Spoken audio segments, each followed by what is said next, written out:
All right, Strat. Hey, thanks for hanging out with me. I appreciate it. Yeah, happy to be here. Thanks for having me back.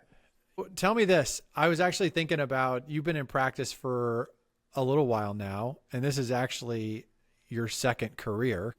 Like how has being a chiropractor been different than what you thought it was going to be?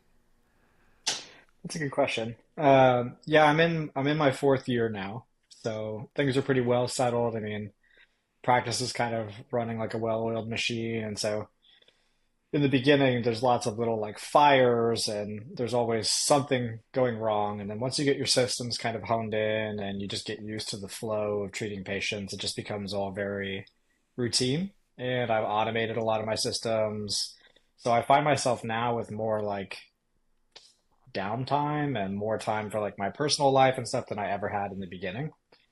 Um, Chiropractic is interesting. I think like in the beginning, I think I especially thought and took the attitude going into chiropractic school was like, oh, I'm going to be a real doctor. It's not going to be one of those things like air quotes doctor. Like I'm going to be a good one. So it's like Yeah. I imagined myself seeing complicated cases and working in integrated healthcare and doing this whole very collaborative white coat, real doctor type of setting. And then I went to the VA hospital for my internship, and that was like a collaborative care setting. I did see complicated cases, and I was thankful for working with people there because you learn what a real 9 out of 10, a real 10 out of 10 pain is like. Somebody gets Yeah. wheeled into the clinic in a wheelchair screaming, right? Like, you know, that's very different than private practice. But, after doing my internship at the VA, I decided that that's not how I wanted to practice. I didn't want to practice at the VA or in that system. And so in private practice, it's very different. I mean, it's a general population kind of wellness based type practice. I'd say 65, 70% of my patients come in. It's like, oh, I slept a little weird. My neck is bothering me a little, or I hurt my low back lifting at the gym. Or they come in and they don't have any real problem at all. They just feel stiff. And then you have maybe 30% of people who have something more acute, like a car accident or they fell or some sports injury. But the cases are really not complicated. Um, and after you've treated a few thousand people, like just the patterns start to emerge. So someone comes in, I Yeah. find myself now like I've read their intake form.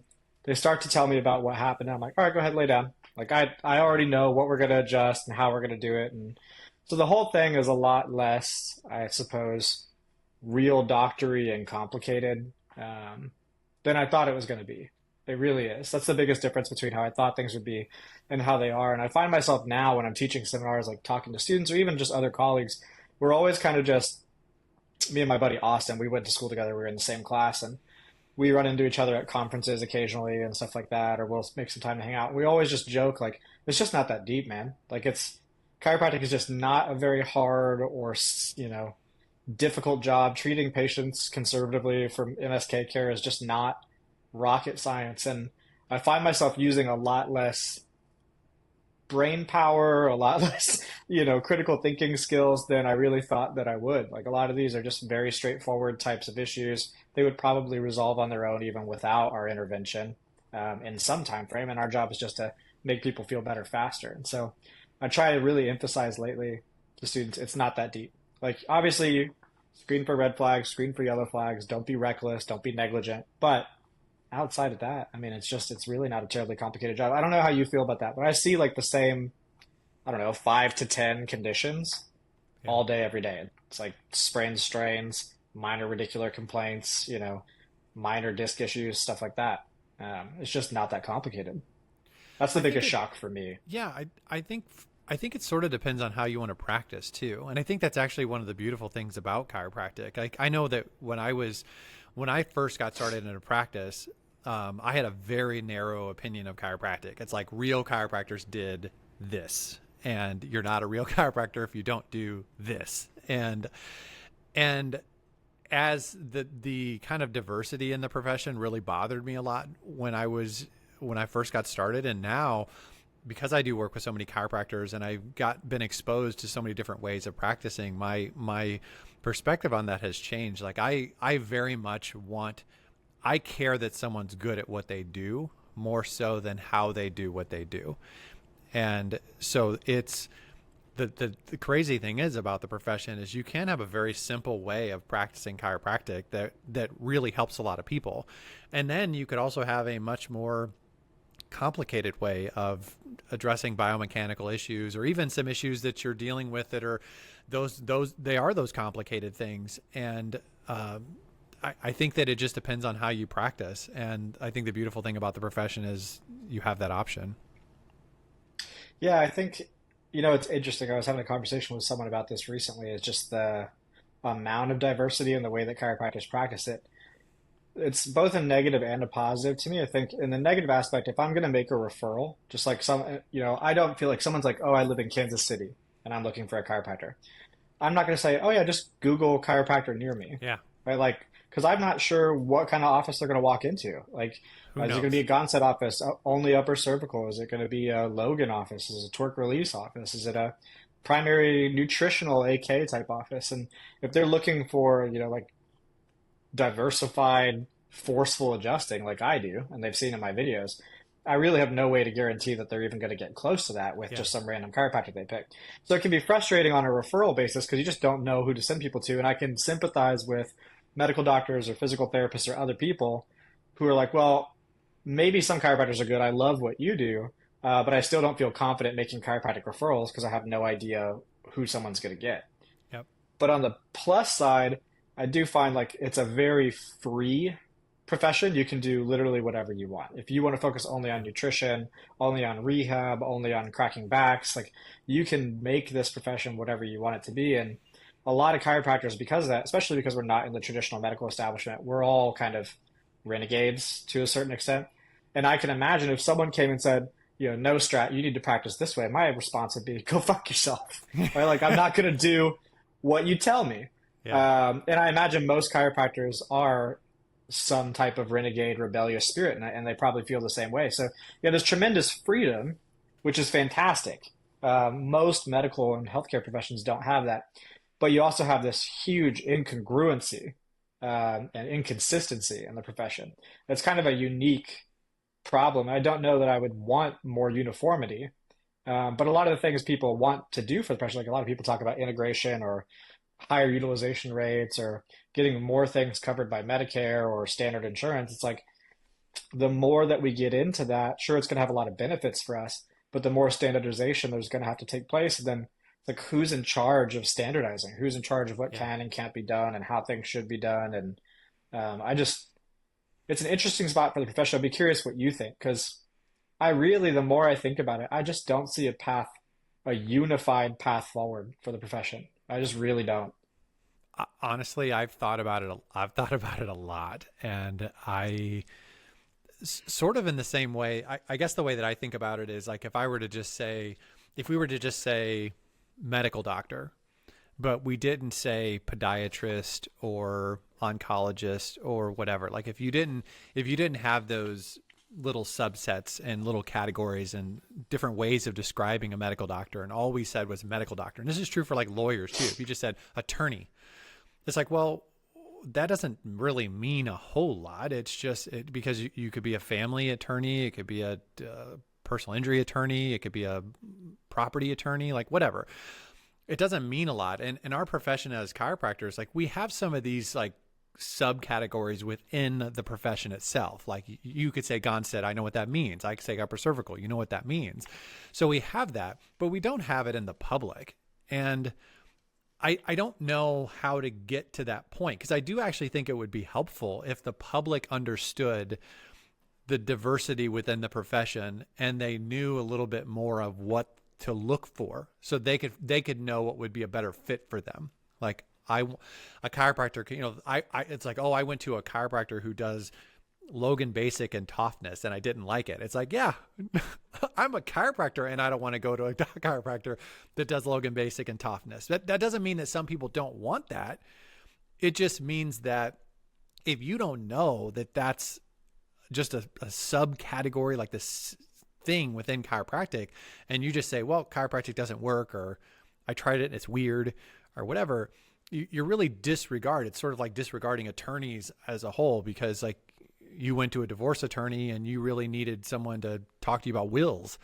And, it's like So I don't know how to get to that point, because I think that sort of like what you're talking about, I think we're going to, if we go down that path, then it's like, okay, what makes you a pediatric chiropractor? What makes you, and now you have to add regulations, and you have to add requirements, and you have to add like bars and things that people have to pass. And like, I don't know. Like it does get much more complicated. Then you go, well, within the profession, there's so many small number of people that do this little thing that they're doing. Like, does it matter that we clarify that other thing? Like, I don't know. And I'm the same way with you. I've thought about it, and I'm going, I don't know. I think the profession is beautifully complex, but I think that complexity interferes with the human element of chiropractic, people getting the most from chiropractic because they don't really understand what we do.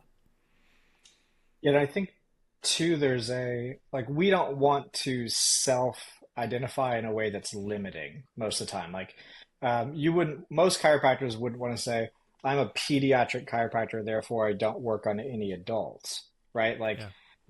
you probably wouldn't want to practice where you're saying, I only accept children, I won't work on the parents. First of all, how do you even do that? Because you have to develop a relationship with the parents to get the kids in. Yeah. But even if it It's was unusual. like, it's unusual. And so, like, like a cardiothoracic surgeon, right? Like, hey, can I come see you for my wellness checkup? They're like, no, I don't do that. I do cardiothoracic surgery, Yep. right? They're very willing to be exclusionary. A gastroenterologist, right, is not going to give you a neurology consult. Whereas chiropractors, we have this kind of built-in philosophy that the way we treat encompasses the whole body. And so, a Gonstead chiropractor thinks he treats the whole body and everything, right?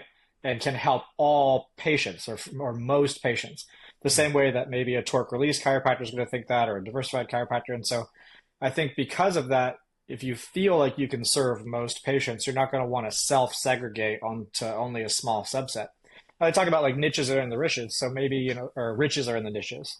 So it's like maybe you're going to be just a TMJ chiropractor, but then it's like you take your whole population of your city and you shrink that down to just people with jaw issues. And Yeah. so it's an interesting thing. Like, if you were going to make because I don't think technique would be the way to do it, right? We already self-identify as technique, but I could call myself a Gonstead chiropractor. Maybe I've had more or less Gonstead training, but there's no like, Gonstead license or Yeah. Gonstead diplomate that then now I earn the right to call myself a Gonstead chiro. Yeah. So we don't have anything like that in our profession. And I don't know that forcing it is a great idea, because then you're just adding a bunch of restrictions. I would love the profession to just be committed to excellence. It's like, hey, whatever you do, well, I think transparency and excellence would be the thing that if I could just, sprinkle that onto everyone and say, be really good at what you do and be very transparent about what you do and what you don't do. And if you do that, I think you're going to have a good good foundation for having a good chiropractic practice and a business and helping a lot of people. And because you can stay in your lane, you can be honest with people about what you do and what you don't do. When I was in practice, I chose to do mostly upper cervical. And because of that, there were people that came to me wanting something that I didn't do. Now, I could lie to them and or try to do some Jedi mind trick where it's like, you're not really looking for your back to be cracked. It's like I could do that, but I didn't ever feel like that was very helpful for me. And so I was comfortable being like, okay, this isn't a good fit for what you want. Then let's find someone that does what you want. But the problem is that there does come a point where you can niche yourself in out of a job, where if you do get so specific with what you're doing, like I'm going to only take care of people that are left-handed and over 6'3". Okay, well, it's going to be tough to make a living doing that. But the flip side of it, though, is that, and I tell people this all the time because I'm constantly talking to people from a business and marketing standpoint, is that if you try to be everyone's chiropractor, you end up being no one's chiropractor.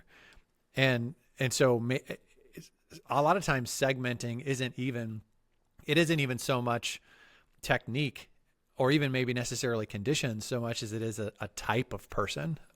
It could be athletes, or it could be, I talked to Chris Dorsa the other day, and it was like, he's rap artists and people that do tattoos and porn stars. You know what I mean? It's like he's got this weird segment of the society, and He's it's got like like, this counterculture niche. yeah, the church lady's probably not gonna show up at his office, and that's okay. And he's not really segmenting by technique, but more based on a person type, a style, a brand, and I think that's okay too. There's a kind of natural selection that occurs based on your own personality, the aesthetics of your office, the way that you do Yep. business, right? If If like you in do it my right. office, it's very clean. Like I don't want to say clean cut because I'm covered in tattoos, but like my office is clean, it's sharp, and it does not give like the vibe that it's very earthy. It doesn't Yeah. give a very like hippie vibe. It doesn't give a very prenatal or children's type vibe. So I'm automatically self-selecting just based on the environment of my office, and then personality wise, I'm not a very like hippie, type of person. And so, there are other offices where the doc is, got psychedelic music playing. There's like linen, curtains and psychedelic rugs, There's a lot of oils. shag rugs. There's oils being There's burned or incense. incense being burned. They're treating barefoot. Yeah. They're going to automatically select for patients who are really into that. And then the same thing with the prenatal offices, or the people who are going to get those like more clean cut, 60-year-old plus people. That might be a more clean cut doctor. Maybe he does wear a white coat. Maybe he's got kind of like a Midwest type of accent. He's very professional and doctory, right? No facial hair, right? So that Yeah. every doctor, your physical appearance, your personality, the appearance of your office is all going to automatically select and filter your patients down based on people who resonate with that. And so one of the things that you want to do for sure is make sure that those things are congruent, right? So you don't want a very casual appearing office and then you walk in clean cut, suit and tie with a white coat over top. Yep. Now you have this mismatch, right? So you want to think about your personality, who you are authentically, because I know when I first started, I was trying to borrow some authority from the white coat. So I would bring the white coat, I would actually wear it in the office, and then because I didn't feel like, I was like, well, maybe the white coat makes me a real doctor because you're not as confident when you get out of school, right? Sure. Yeah. As I 100%. started to get more confident, I took the white coat off, but still hung it up on the wall so patients could see it. So during the exam, there's the white coat hanging on the wall, just a reminder that I'm a real doctor, Yeah. right? I'm a real chiropractor.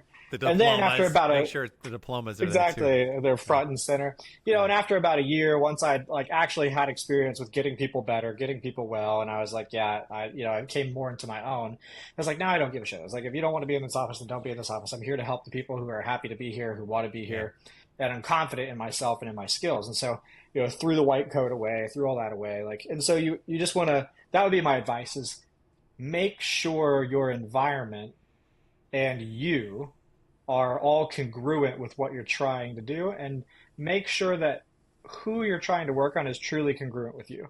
Like you see it a lot, like, the overweight, middle-aged guy, he's got like a beer belly, but he's obsessed with sports and wants to be all around sports. It's like, Yeah. are athletes going to identify with you and your Yeah. appearance and your lifestyle? Like just because you love sports doesn't necessarily mean that you're in that great position.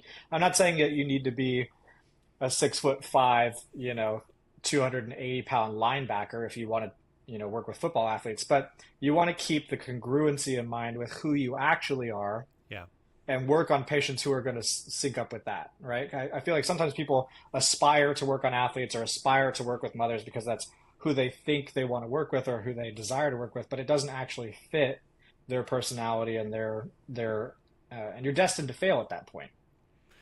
Yeah. Marketing, good marketing when your person finds you, like and the funny thing about like the from a marketing standpoint, we talk about avatars, it's like who's your perfect patient, like that sort of thing. And the interesting thing about like the exercise of like identifying your perfect patient is if you identify a person, not a group of people, but a specific person, and then you tailor your branding, your website, your clothes, your attire, your communication, your outreach, all of that stuff to sort of appeal to that individual person. you don't fill a practice full of that person, but you fill a practice full of people that are related to that person. And so it's almost like a family reunion. And if you do good marketing, and the easiest way to think about it is like think about cars. Like there's a BMW guy, there's the Kia guy, there's the Honda boys, it's like, and you think about, these are all vehicles that are essentially providing the same service, or providing the same product. It's seats and rubber and metal and wheels and whatever, but a Tesla person is not a Dodge person. It's like they're not the same. And so the guy who's wants to buy a Dodge Demon whatever walks into a Tesla place and goes, I'm in the wrong place. It's like, and the person who wants to buy a Tesla walks into the Dodge dealer and goes, I'm in the wrong place. And it's not because they were mistreated or because there was like we hate Tesla owners, sign on the door. It's just the branding and the marketing and everything that they're about. What it does when it's done right is it attracts the right person, and it sort of repels the wrong person, and not necessarily in an unkind way, but just the person internally knows like, I don't think I'm in the right place. And ideally that happens before they come into your office, because that way you don't have to hassle with them. Like, you want the people that come in, they're already like, they're your people. They're happy to be there. They're, and when you've done a good job branding and marketing and kind of communicating value and who you are outside of your practice, then they come in and it's like, there's not a lot of selling. There's not a lot of convincing. There's not a lot of whatever. And with what you do with social media and everything else, that can be a huge benefit of building trust and building authority. And by the time someone comes to you, like, they're already in. And that's great. It does a good job of repelling too. I mean, the repelling is key is, when people see those crack videos on my social medias, there's some people who see that and go, oh my God, that looks amazing. I want that. Yeah. And there's other people who see it and they go, oh shit, I would never let someone do that to me. Right. Yeah. And so you get this huge, push on one side and this huge pull for other patients on the other side. And that's kind of what you want. You want people walking through your doors to be absolutely thrilled. And then you also want people who would not be well suited to that to absolutely run away from your office so that you don't spend time, energy, and resources trying to deal with them. And, someone who primarily wants physical therapy or might be, more suited to something like that and is hesitant or wary of manual manipulations, they're not going to see my videos and come running through my door, right? Yeah. So the cool part about that is that you really want to, you can achieve that in a lot of different ways. You can achieve it through social. You can achieve it through your website, and like the images that you're putting on your website, the language that you're putting on the website speaks to some people and it repels other people. Even the images and stuff that you have on your Google My Business listing and things like that. 100%. Or the language that people use in their reviews, right? Like, are they saying, oh, it was such a warm and inviting atmosphere. The staff was so caring, right? Or was it like, it was quick and efficient. I love that Doc was able to get me in, get me fixed, get me out, right? Yeah. Those have different emotional feelings to that wording, even just in the reviews from your patients. So all of that serves to attract and to repel. I think it's the big actually. mistake, I think. No, go ahead. Oh, sorry, go ahead. I was Well, I going to made say this that. mistake when I first started. I'm done. I'm ready. You talk. I'll shut up. I made this mistake when I first started is obviously you're going to feel more comfortable with people who are similar to you. Yeah. And so when I first started, my kind of patient avatar who I was going after was someone like me, right? Someone who's a hobbyist athlete, like martial artist, someone who's in their kind of early 30s, late 20s, But the problem is people in their late 20s, early 30s, they're not super career established. They don't really have a ton of money to afford care. So they're coming in sporadically. And what I ended up with was a practice full of patients who came in every few months for a couple of visits. As soon as they were good enough that they could live their life again, they disappear and don't come back till they hurt themselves again. And so although I got along very well with those patients and those patients love me, it is not a strong base to build a practice on. Yep. And so now over time, my ideal avatar has shifted to people, around 40 to 55, maybe 35 to 55. They're a little bit more established. They tend to be office workers or maybe more established blue collar workers, people who have the money to afford care and who now have things in their life that they value more than just like their activities, right? So they've hurt their back and now they can't carry their kids or they can't, go play baseball with their 12-year-old son who's just, started to try out for some of his little league type stuff. So those patients are more motivated and they're better able to afford care. They make a much more stable patient base. So you have to be careful when you're picking that avatar. Just because you pick someone who's just like you and you could chat with that patient for 3 hours and have the best conversation doesn't mean that a practice full of patients like that is going to do you any good. Yeah, I actually did the same thing with Rocket Cairo. I started it just doing consulting with young docs. Like my heart, I always say I want to go back in time and help 24-year-old Jerry. It's like I felt so I don't want to say victimized because I don't consider myself a victim, but it's like there were people out there that were willing to help, and they would always take more than they gave. It costs a lot of money to learn things, and it was just I didn't know anything. I didn't know what I didn't know. So it's like I have such a heart to kind of help people that are getting started and giving them some really foundational advice. Some of the stuff that we're even talking about where it's just like, hey, you need to understand these things and know these things so you can build your practice and you can start heading in the right direction and become a competent small business owner. You don't have to be, Bill Gates or anything like that, but you need to become a competent small business owner. And so I have such a heart for that. And I started doing my next step trainings and my membership. But the truth is, if I do a good job and you start becoming a competent small business owner, I sort of work myself out of a job. And so the membership that I have, like I don't generally have members for long periods of time. It's like 6 months, a year. I have some people that are they're members for a lot longer than that for a different reason, but generally it's short term. And that's actually one of the reasons I started doing websites is because I was sort of like, there was this sort of internal resistance of like, that's not really what I'm passionate about. It's like I was passionate about this other thing. But the reality is my website clients stick around a whole heck of a lot longer than my coaching clients do because chiropractors need a website. And so I kind of did that same sort of shift where it's like, there was this group that I really wanted to help and I still get to help them and I don't turn them away. And I'm very passionate about that, but it isn't the most stable and practical way for me to make a living. And so doing some of these other things makes a ton of sense. Yeah, and it can be hard because, like, to me, some of my blue collar workers, like my waiters, waitresses, like car mechanics, stuff like that, they're some of my favorite patients to work with. Like, Yeah. they really are. Like, I really love helping them. But they're just inconsistent patients, and it's not, as much fun as it is. If every single patient in my practice was like my favorite patient, my practice would fail. And so you just have to keep those things in mind. Like, and you're helping them but you're not going to be able to help anyone if you go out of business. And that's probably like kind of what you had is like, I'm not going to be able to help any young chiropractors if Yeah. this whole thing goes under and I have to, start selling real estate or something to make the ends meet. Yeah, I love helping new chiropractors and chiropractors that are struggling, but both of those people are flat freaking broke. And so Yep. I don't make a lot of money off of memberships because I'm helping people that I know are not in a good position financially. And I'll tell you, COVID actually is what made me shift into websites because I almost went down. I've never really talked about this on the podcast, but I almost went down to nothing because I was doing almost exclusively coaching with people that don't have a lot of money.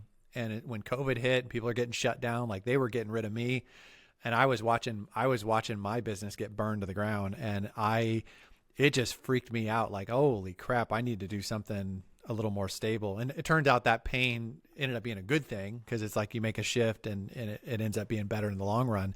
But yeah, it was, it's great to have a heart for people that are suffering and people that are in a bad spot, but you can't have a practice on broke people. Like that doesn't, it just doesn't Yeah. work. And, maybe you could do something creative, but most chiropractors aren't going to be able to. So, like, maybe you found a nonprofit that does chiropractic care for only people who can't afford it. You deliver the care for free, and you have a marketing team, or you do something to go attract donations from Yeah. donors to fund this clinic.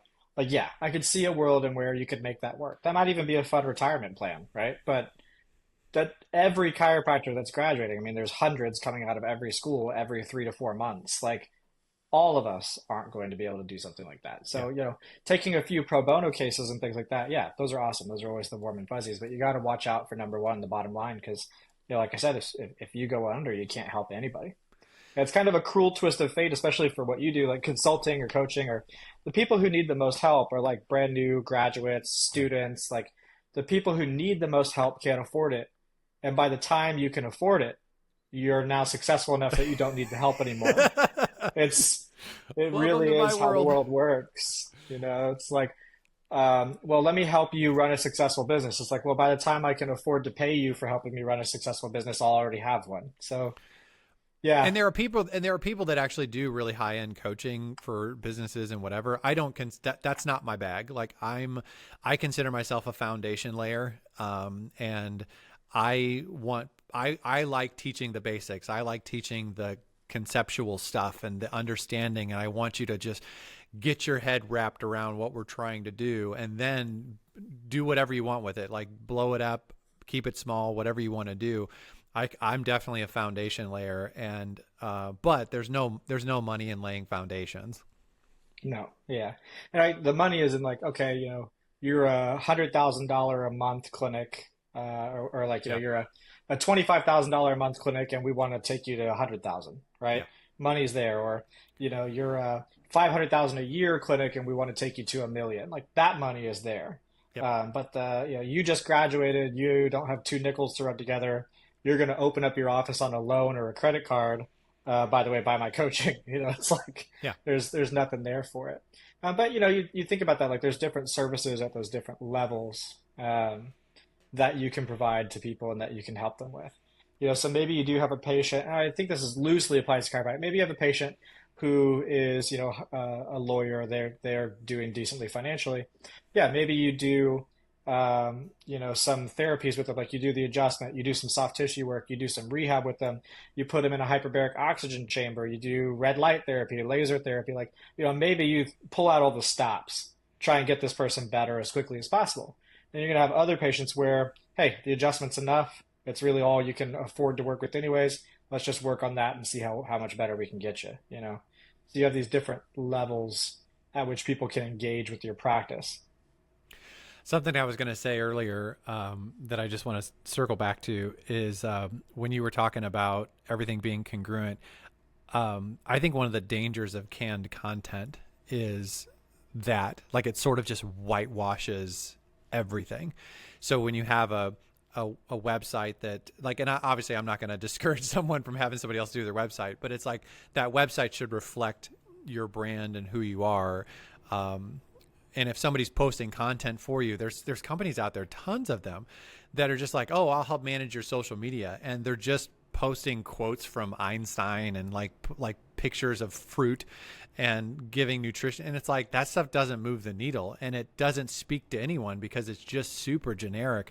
And if you're posting that stuff on your Google business profile, on your social media, it's like, what are we doing? It's because you're not, you're kind of missing the point. You're just saying that, like, oh, social media good. And then but you're not understanding that the people who are actually connecting with their website, with their Google business profile, with the reviews, with their, Instagram or whatever, they're not out there just posting generic canned content.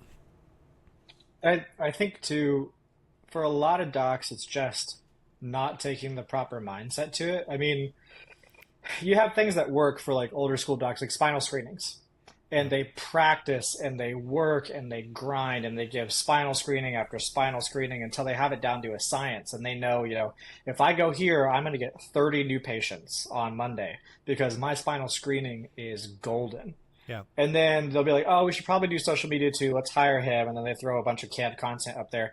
And then what they do is they let that go on for a few months or maybe a few years. And they look back through the books. They go, look at all this money we're losing on social. It doesn't make any sense. And they go, social media marketing doesn't work. Yeah. And they just stop it, give up on it entirely. Well, spinal screenings have always worked for us. Word of mouth has always worked for us. We're going to do that forever. But Yep. you took time and effort to get better at screenings, to make them personal. Like you don't just go up there and give a health talk that has nothing to do with the setting you're in. Like you go give the same health talk at, Office Depot, to their employees as you do to a CrossFit gym. Like you just wouldn't do it. That's not how it works. You personalize it to your Yeah. audience. You make the suggestions relevant. All those things that you would do in a spinal screening have to, that same mindset has to be applied to social media. If you just half-ass the social media, or you have someone who does it for you who doesn't give a shit, it's just never going to work. Like it has to be authentic. And I'm sure a doc has gone to a spinal screening. Like if you're a doc who does spinal screenings, I want you to imagine this. Imagine your most recent screening where you were just not feeling it, heart wasn't in it, didn't want to be there. How successful was that screening? Yeah. And then compare that to one where you were stoked, you were excited about where you were going. Maybe it was a 5K run, you couldn't wait to talk to people. And how were the results from that spinal screening? I would bet you the one where your heart wasn't in it, you got bad results. It's the same thing for social. If you're using AI to spit out, a month's worth of content you're going to post every day, but it's all this just generic stuff, you put zero thought or effort into it, you're going to get zero thought, zero effort results. Like it's just how these things work. The more you Yeah. put into it, the more you're going to get out. And the reason why I love social is because of how leveraged it is. Like I can make a video like one time, it's going to live up on YouTube forever. And the search engine optimization that I do on that video is going to continue to attract patients forever for free. If I want to supercharge that process, like I put a video on Instagram and I run it as an ad and I make sure that it's constantly going out to new people in the area around my office. So you have a lot of ways that you can leverage both free and paid strategies on social. And when you get good at it and you actually devote time, energy, and resources to it, you're going to get a huge ROI. Massive. Sometimes my ROI is 8x on investment. I mean, it's even just the first visit. That's how I do it. Like I will run ads and increase the dollar I spend on ads as long as first visit alone, so just the exam visit, is paying for the cost of the ads. Yeah. So if I spend, $3,500 on ads for the month, I get 45 new patients. Their first visit is, $80. Well, it's 45 times 80, and can't do that math right now, but it's more than $3,500. So even if every single one of those patients just came in once, the ads have paid for themselves. If you can say that about your social marketing, then there's no reason not to continue to bump that budget up. So I find myself spending more and more and more and more on ads because we're going to break even on literally just first visits. If Yeah. any of those patients convert into care plans, now you have massive ROI. And like that's the true power of that. And the fact that I can have that running while I am spending time with my family on the weekend, spending time with my wife, going out on a date, right? Instead of having to be directly someplace screening and talking to people. That's the real benefit, is you have that massive return on investment combined with that leverage of not having to be directly engaged in it all the time. I think a lot of chiropractors are, this is going to sound bad. So I'm going to say, if you have sensitive ears or sensitive skin, don't take this the wrong way. But I think a lot of chiropractors are falling into the problem of either being ignorant because they don't understand how things work, or they're lazy, or both. It's some combination of two. Because I had a chiropractor the other day who was talking to me about ads, and he was like, I ran the ads over here, and he's got a couple different clinics, and he was like, I ran the ads in this town, it worked. I ran the ads over here, same ads, it didn't work. And I was like, well, what didn't work about the ad? He can't answer the question. And I'm like, listen, you can't like, I know that in like simple terms, like I spent $100, I got this I got this out of it. I spent $1,000, I got this out of it. Like I understand that's how we think about it in a simple way. But the reality is that the ad is a process. Like was it not being shown? Was it not being clicked on? Were people clicking on it and then not calling? Were they going to the website and then not doing anything? Like what part of the process didn't work?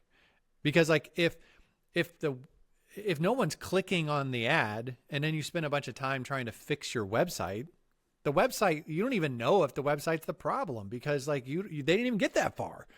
And so it's like, or if a bunch of people schedule an appointment, but then nobody shows up, it's like, you have to look at that. Don't like the ad could have worked really, really well, but there's an issue with how you answered the phone or how you got that appointment scheduled, or your parking lot might suck and people may be driving there and leaving. And it's like, there's all kinds of things that go into that process. And I think a lot of people either are ignorant, they just don't understand the process, or they're just lazy and they want like they just want it to work. And I get it. Like it's one of the things that we talked about is that it's like, you know, there's all this diversity and there's like the profession's wide open and it's super cool. Yeah, it's super cool for people like you and me who enjoy it. It's not super cool for worker bees that just want to be told what to do. Because if you're a worker bee and you just want to be told what to do, like you sort of picked the wrong profession, because there's not a lot of good jobs just being told what to do as a chiropractor. Like you have to be willing to learn and willing to do stuff that's a little entrepreneurial and be a little self-motivated and there's, I don't know what the percentage of people that aren't that way, but that same percentage of people exists within the chiropractic profession. And you got a bunch of chiropractors who aren't living up to their potential because they're sort of in a profession that doesn't allow them to just be a worker bee.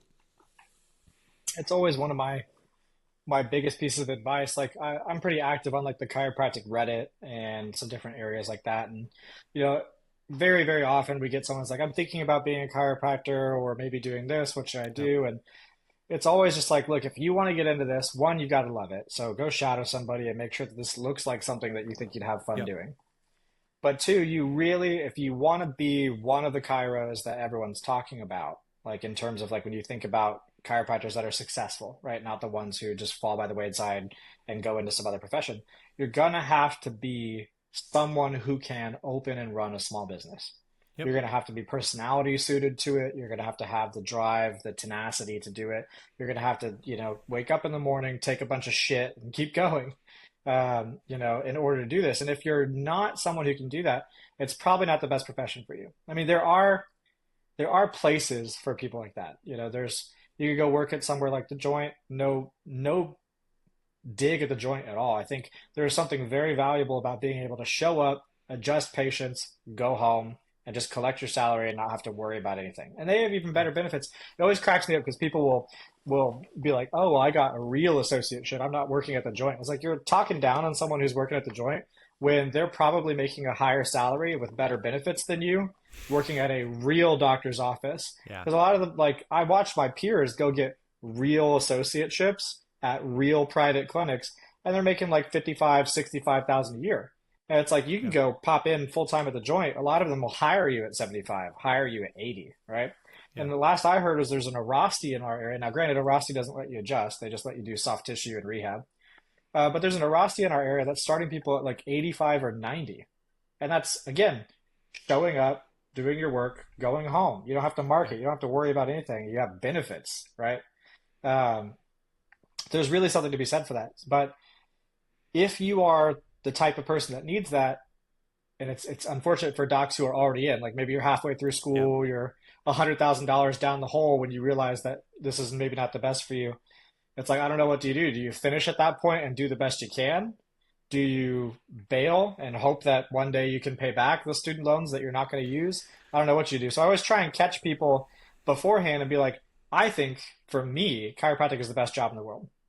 I work 4 days a week. I work like 32 hours a week. I have 3 days to myself to spend with my family, to spend with my friends. I make more money than I ever thought I could make. Like it's just, it couldn't have gone any better for me. But for every story like mine, there are a lot of people that this ends up being horrible for. Yeah. And so the schools, I think, you know, obviously they're not going to negatively market for themselves, but there's got to be something somewhere um, that is helping people realize whether or not they belong in this profession or not. There's too many people that end up going all the way to get that degree, and then they realize when it's time to look for a job that maybe this isn't for them, and that is tragic. I think that for years I used to ask the question or kind of think about the question, is it the school's job to teach business? Like not like the crappy business classes that they teach, but like just that the stuff that I teach where it's like that base level kind of foundational, like this is what you're getting into. Here's the stuff. Here's some habits, structure, things like that. Is it their job? I've come to the conclusion at this point, I don't actually think it's the school's job. I do think that it would be good for the schools to make resources available to students and to be very honest with them about why it's important. I also think that it's the school's job to be more honest with people in the beginning, because the story that you are told going into chiropractic college is the perfect scenario. And there's a lot of, I would say it is incomplete at best is probably the nicest thing that I could say. It's a very incomplete picture. They'll parade people in who have had this wonderful, like, I paid back my student loans in 2 years and I'm making $250,000 a year and whatever. Like, they're going to give this wonderful story. And these kids are just sitting there going, that's nice. He's got a nice car and he's a real doctor and whatever. And it's like, they're not really, it's sort of like the way I've told people before. It's like saying you could be a millionaire playing professional sports. It's like, that's very true, but there's a bunch of guys on buses, like living hand to mouth, like below the poverty level, like who are playing professional baseball. Like there's a bunch of those guys, and I know that there's people making $20 million a year, but those are the few and the proud. That's not the normal thing. And when you look at how much the average chiropractor makes, it's just sort of a fake number, because you have chiropractors that do really well that make several $100,000 a year. And then you have chiropractors that are making 20 or 30. And you aren't told that before you go to chiropractic college. And I agree with you. Like, it's afterwards when you find out that your success ladder is leaning up against the wrong wall. It's like, I don't know what to tell people. I mean, I guess what I usually tell people is, I was a chiropractor for 9 years. I'm not a chiropractor anymore. Now I help chiropractors and I'm still in the profession, and I don't regret becoming a chiropractor. But my advice to tell people is to do something else. It sucks. It sucks to bite that bullet, but just, there's no point in being miserable or the rest of your life. You can pivot. There's people that take the DC credits, they roll them into like a nurse practitioner type program where you can get credit for some of them, I think roll it that's over something. there. Some of them do nerve conduction velocity studies. Some of them do go on to complete their chiropractic radiologist, and they just remotely read films. I mean, I could see you, let's say you're an introverted doc, you don't want to necessarily run a business. I could see you doing your chiropractic radiologist, moving to some cheap country like Thailand or something like that, and just remote reading x-rays all night. So docs send you x-rays all day, you remote read all night, the reports are in their email inbox the next morning when they get to the office. Like, you can have a pretty nice life if you're a more introverted doc doing something like that. But you do have to make pivots, right? You have to make pivots if you find out this is not right for you, and or Yeah. you got to just decide that you're gonna buck up and do what needs to be done, especially for the Yep. short term. If you're already in the program, and you have to make that serious decision of how far deep. Like, if you're in a 10 try program and you're at try 5, you might have 100,000 plus of debt already. If all you've done for your life, like let's say you're 24 or 25 in school, like a lot of us are, and you bartend and valet cars, maybe you are better off finishing the other 5 terms and getting a job that's gonna, even if you have a job that you don't like as a chiropractor, you're not getting paid as much as you could. Maybe you're better off coming out and hoping you can find a 75, $80,000 gig as an associate than you are with $100,000 in debt continuing to bartend and valet cars. Like, I don't know. You're gonna have to make that individual assessment for yourself. What I will say is, I don't know if it's the school's responsibility or their job to teach business. You would think, though, like, we don't really have like a Harvard or a Yale, Ivy League chiropractic college, right? Yeah. Like, part of the thing that makes those schools so elite is the connections to established businesses in the Sure. community, and the success. Like, the part of the promise is, yeah, you come spend $100,000 a semester for your kid, but when they leave Harvard, they're going to be successful. They're going to have the connections, the skills, the information to be successful in the workforce. We don't see that. Like, some people might claim, I've heard someone say that Palmer Davenport, like the Fountainhead, is the Harvard of chiropractic. It's like, oh my God, shut up. Yeah. Shut your face, right? But imagine a school that really did teach small business, really did have some of the best chiropractic practice owners come in and give guest lectures, where students really graduated with a thorough understanding of what they needed to do, and that was part of the curriculum from day one. they would develop a prestige in the chiropractic college system where when students are touring all these schools and trying to decide where to go, students are going to want to go to that college. Like if it was like, let's say it was my university, Parker, although I think we're far from this. So let me just say that. But let's say it was Parker and they developed this reputation of when you graduate, you know what you need to do. You very often are starting successful small businesses. That reputation would precede them and people would flock from all over the nation to Parker. So although it's not their job, I just can't understand how it's not in their interest. I just Yes. can't understand how putting together a few extra classes, having some guest lectures, having some more emphasis on it wouldn't serve your long-term goals. So I don't know what the motivations there are. I mean, obviously their job is to make sure you pass boards, get your piece of paper, and they can wash their hands of you. Yep. Hopefully you liked your time at the school enough that you donate as an alumni. Like that's it, right? Yep. But I just can't see why there isn't that extra emphasis. Because the fact that there is no absolutely excellent chiropractic school like that, where you know the docs are going to be successful in the nation, means that there's a huge opportunity for chiropractic schools. Someone could step up and fill that role. Yeah. It's just no one seems to be fucking bothered about it.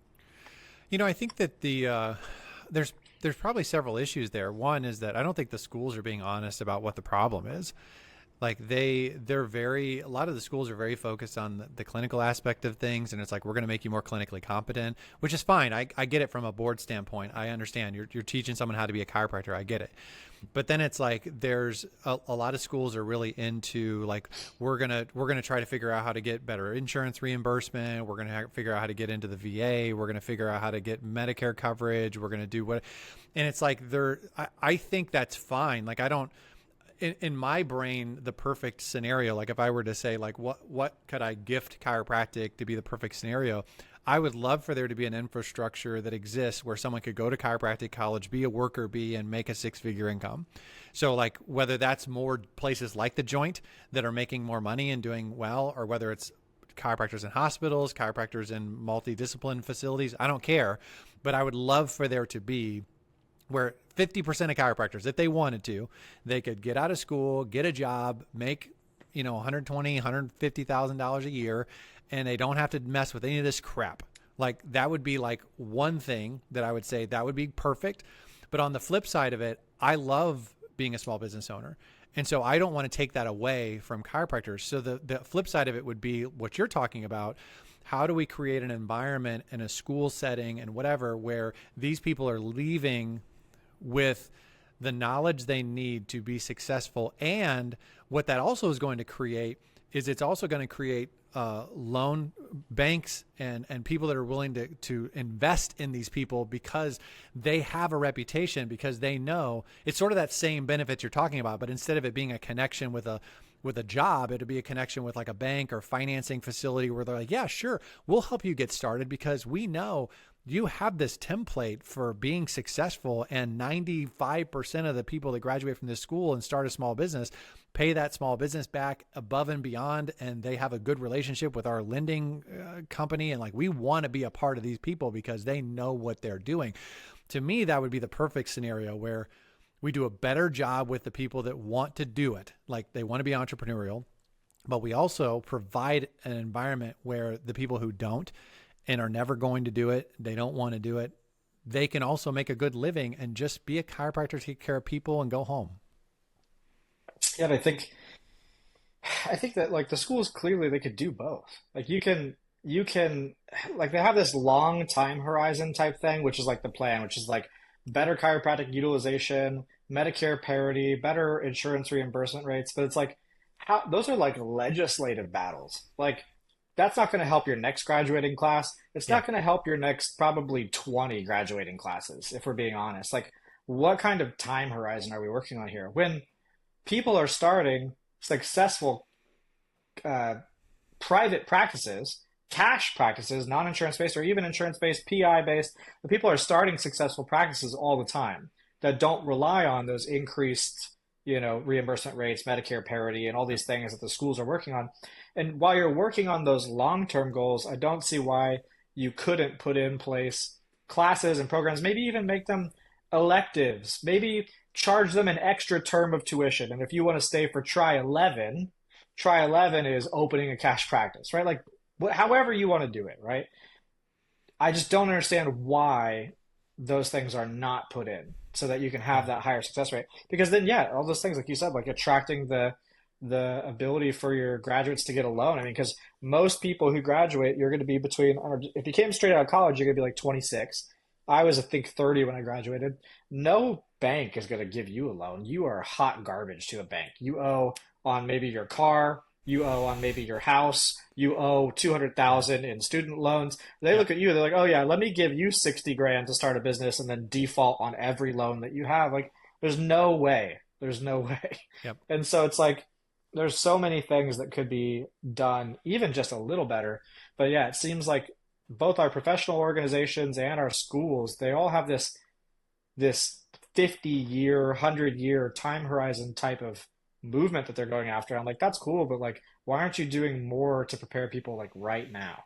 You know what it is? It's sort of what you talked about originally, which I think the profession is stuck on becoming a real doctor. Like I think that like exactly what you said in the beginning, we were just like, I want to be a real doctor. I want to wear the white coat. I want to be taken seriously. And our schools and all of these organizations that are trying to move the profession forward, they are just absolutely hell bent on being real doctors, and they are trying to find they're trying to force chiropractic into becoming like into the medical profession and getting taken seriously, just like the the medical doctors and the dentists and the whatever. And I am not against that, but that's not historically where we have been, except for the Mercedes 80s, which doesn't exist anymore. And so we live in a world where like that's you're right. That's the distant freaking future. Like who knows if anything is ever going to happen there. We do know that for the next 5 years, 10 years, chiropractors are going to be getting out, and they're going to have to know how to run a small business if they're going to be able to pay back their loans and are going to be successful. Like they have to do that. And so why aren't we doing a better job? I think we're focused on the wrong thing as a profession. Yeah, and the schools they've got the big emphasis on like clinical capability, and obviously you need to be clinically capable, but Yep. they go through this process of almost scaring. At least I can speak for my school, and I've gone and taught at many of the schools around the United States now, seminars, and the students all tell me the same thing, which is basically the schools have us terrified of adjusting. Like we're all afraid that we're going to injure someone, we're going to cause a stroke, we're all afraid to use our skills, and so because there's this fear and caution surrounding the adjustment, there's this de-emphasis of the adjustment, or almost Yeah. like, should you even adjust, right? And then once you have the de-emphasis, then the skill of the adjustment is less important. So then you start devoting less time, energy, and resources to the adjusting coursework, and then the total skill level of the adjusters at your campus falls. And um, then what you see is as your proficiency in adjusting drops, the results that you get with adjusting drop. And you even further de emphasize it because, well, look, see, it doesn't work very well Yep. anyways. We should spend all this time doing rehab or all this time doing neurologic, exercises. It's like, well, no. Half of the people that you turn out can barely adjust their way out of a wet paper bag. So, yes, when you get into practice and you start delivering those horrible adjustments, people aren't going to get better. It reinforces that the adjustment's not worthwhile. And then you get this huge movement towards, rehab. I think rehab's important. Like, I don't want people to misquote me here, but rehab doesn't become more important somehow because the adjustment that you're giving is bad, right? Like Yeah. you have two separate skill bases: your ability to prescribe and administer rehab, your ability to prescribe and administer manipulations. And being bad at one thing doesn't make the other thing more important. And the schools just seem to be pulling back further and further from technique, further and further from philosophy, which I don't mind. I don't really care too much for chiropractic philosophy. I think there's beautiful parts to it, but I'm more on the evidence-based side in terms of mechanism. Um, but yeah, I do care about the adjustment. And I know that I've seen all kinds of amazing things that you would not expect from purely the evidence through the Yeah. adjustment. And so the de-emphasis from the schools on the adjustment is, I think, one of the biggest disservices that they do. And then they compound that by not giving any type of business support. It's just crazy to me. And I'm personally thankful for it because I have a business where I teach students all the skills that the school should have taught them. So, Yeah, you same. know, if if the schools did a great job of business education, you'd be out of a job. Yeah, If the schools did a great job of technique education, I'd be out of one of my jobs. So yeah, there's a part of me that's grateful that the schools aren't doing a good job, but it is kind of sad. I agree. Uh, it's sad even when I go see students who have just recently graduated, they're brand new docs. The skill level just all across the nation and now across the world. I mean, I've taught, in Europe and stuff now, and just the general skill level that I encounter, it's rare that I see someone I'm like, that was sick. That was a sick adjustment. Like the skill level across the board everywhere I go is quite low. Yep. And so it's just wild to me that these people are graduating with the stamp of approval from the university because they can take these paper tests um, with no regard to what they're going to be, what 90% of us are going to be doing all day, every day, which is slinging adjustments. And I think the last thing I want to maybe spitball about here before we finish up is I I love the adjustment. Like I don't know. I mean, it's we've been talking about business and talking about all this other stuff and whatever. I mean, and you and I have had this conversation a little bit before, but it's like, my gosh. I mean, and this is not a philosophical thing or evidence based thing or whatever. My gosh, the chiropractic adjustment, when done well, and I don't care what technique you're using or whatever, but when done well, the results that you get from that little thing that you are doing is absolutely amazing. And I hate that chiropractors aren't better.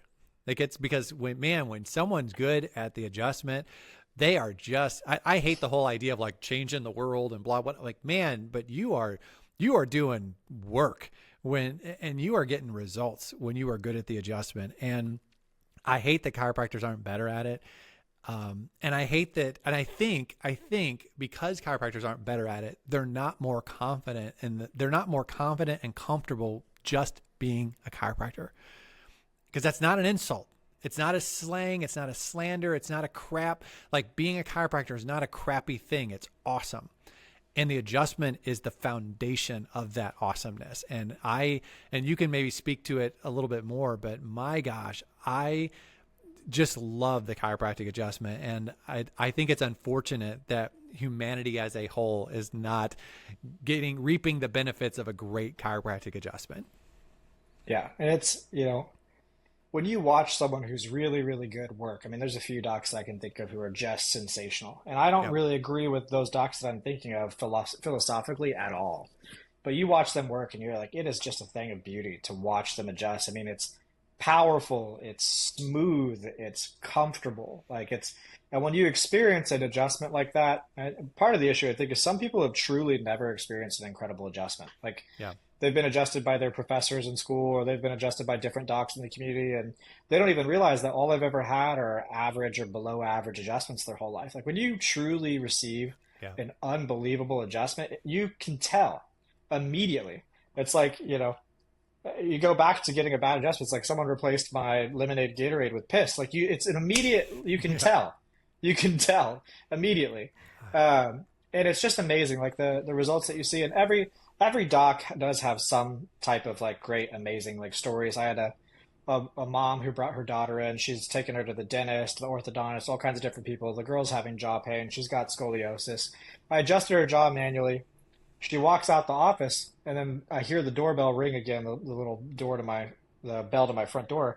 And the mom comes back and she says, my daughter just broke down in tears. This is the first time in the last 3 years she's had no jaw pain, and she just can't believe how much better she feels. Yeah. And I was like, thank you so much, for coming in to tell me that. And it's like, but I grow to expect stuff like that. Like when people cry from relief in my office, it doesn't even really hit me that hard anymore because it happens frequently. Like there's a crier every week. And you just see these things like, Yeah. and so you almost get desensitized to it, but it's amazing work. The way that you're able to, in just a few seconds, I mean, that jaw adjustment took me 30 seconds and you change somebody's life. And sometimes it's permanently, sometimes you got to do a few adjustments to get it to stick. Sometimes there's some maintenance that needs to be done, but you know, it's one of those professions that's really unique. And the adjustment is that, like you said, the foundation of that. Like they've been to the neurologist, the medications aren't helping. They've been to the dentist, the orthodontist. They've been to all these different, real doctors. They've had medications and interventions or whatever. They've been to specialists. nothing's working, they've been struggling for years, and then you clean it up with a handful of adjustments, and you're like, cool, I'm glad you found me, right? Like I think there's not enough emphasis put on whatever that is. Like if you want to call it miraculous, whatever, but like it clearly is something special.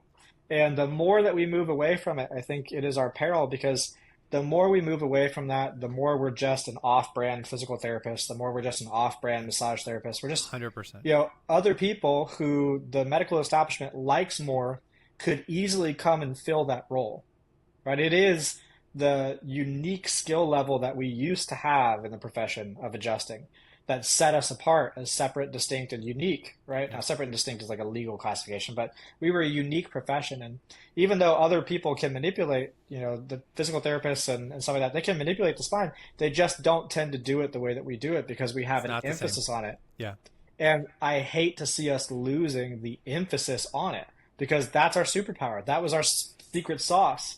Otherwise, there's no reason to be a chiropractor, have to start your own practice, do all this shit when you could just go to PT school, get a job in a hospital, collect your salary, and get into a unionized position or something.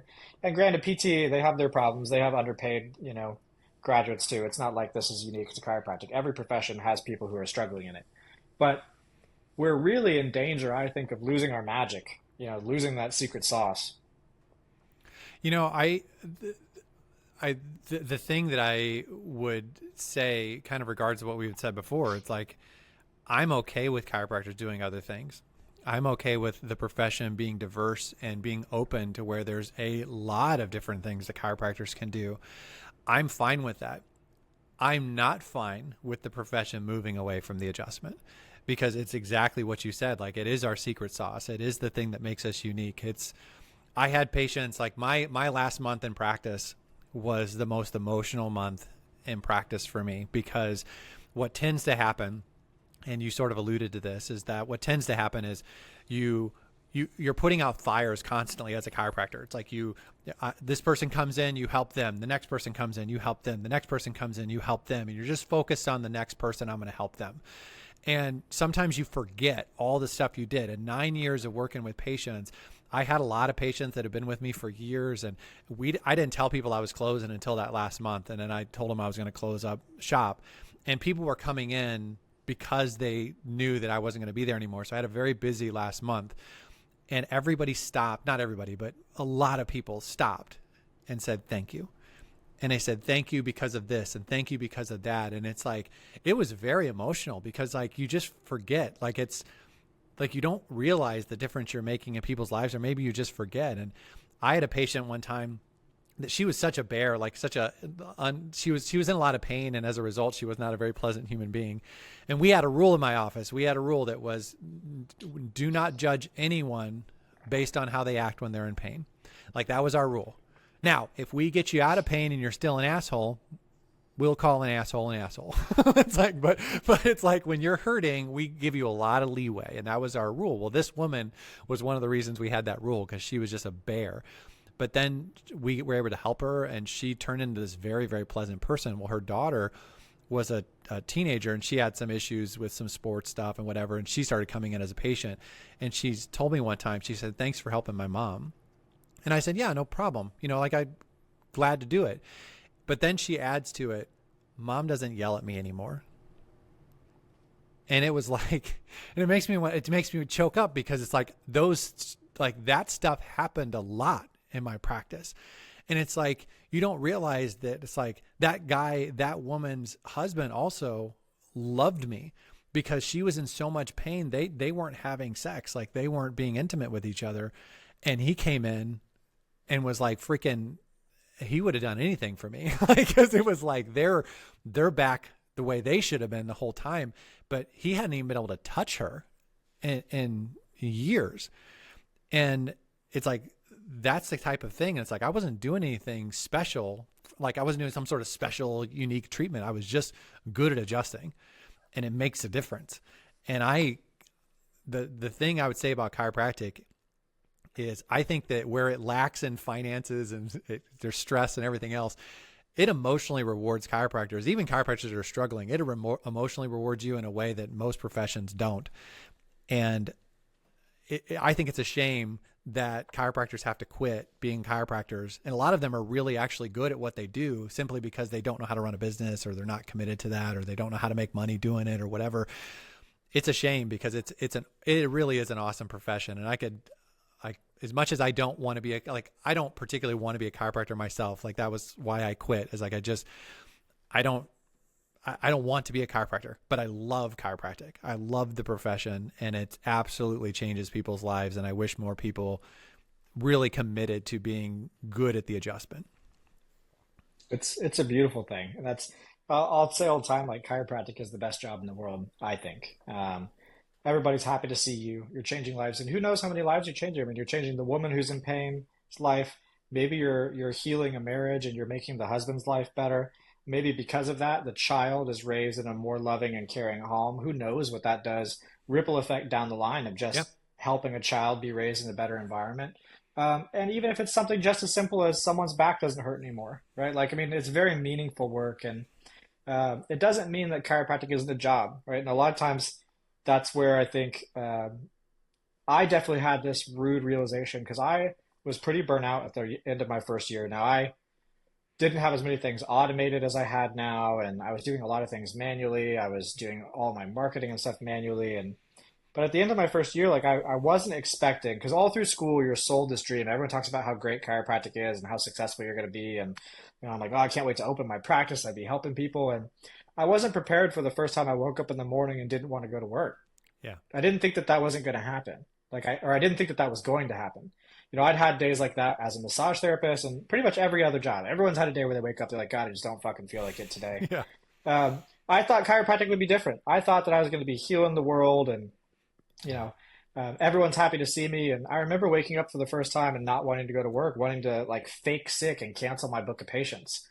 And I was like, what is going on? This wasn't supposed to be this way. So it's still a job.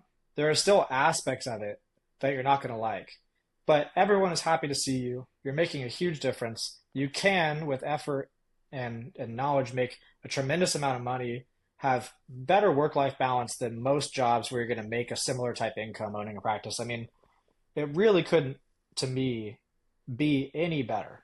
And I'm just so appreciative of the profession. I'm so appreciative of everything that I'm able to do in my life because of this, and all of the things that people tell me about the ways that I've helped them. And um, it's just, I'm very thankful for chiropractic and for the profession because of that. And the adjustment, I think, is the primary driver of that. At least, obviously, in my clinic, because that's pretty much all I do. And so, yeah, I think you look back in the day, like how forcefully, like BJ and those guys adjusted, and just like there was a real oomph behind adjustments. There was a real force and intention, and we've gotten into this position where even if we do adjust, a lot of us are delivering these kind of sheepish, weak adjustments, these kind of eh, adjustments, and I would just like to see kind of a return to real Yeah. excellent, fast, forceful but comfortable uh, adjusting. I Yeah. really think it is the keystone for us. I always described my adjustments as a brief moment of controlled violence. Like it Yeah, was, that was it's, I'm a big fan of high velocity, adjusting. My adjustments were controlled but violent. And, it was, and I understand that's not for everybody. But it's, uh, it, man, I love it. I could talk about chiropractic and the profession and like what it does for people. And as much like, and I talk about it and people are like, why aren't you practicing? And I was like, it's complicated, but I do love the profession. This is part of the reason that I kind of started helping chiropractors, because when I closed my practice, I was kind of burned out and I wasn't planning on being in chiropractic in any capacity. And I found myself a year later, 2 years later, having really passionate conversations about chiropractic to people that didn't care. And I just was like, I have such a heart for the profession that I you want to just be a can't get part of away it. from it. Yeah. I really, it is that thing. I can't get away from it. I tried and I can't get away from it. and I love it. So now with the podcast and with the helping chiropractors and other stuff, it's like I still get to kind of be a part of the profession that I love very much. And this is fun for me because, like I said, a lot of times we talk about business and stuff, and we don't get to talk about the adjustment. And I get super passionate about the adjustment. Like I love it. Yeah, I think I hope that the listeners kind of feel the same way. I hope that each chiropractor can kind of, or student can find that love for the adjustment, that love and appreciation for the profession in their hearts. Whether you're, 20 years into practice, you're starting to get a little salty, a little just, grumpy, because the whole thing's just become routine to you. I hope that you really listen to patients when they tell you how much that you've helped them. And I hope that you think back on some of the more emotional times when someone just told you how much of a difference you made in their life. And I hope that you can reflect on that. And then for students, I hope that you can realize that we have a very special thing here, and you should want to honor that special thing by being as good at it as you possibly can. Yeah. And that will just pay you dividends, both in your results clinically and in the life that you're willing to make for yourself. But honor this thing that we have that is very unique, and try hard, like really try hard to be great at chiropractic. And I love that. I love that honor it. It is special. Like it is a special profession.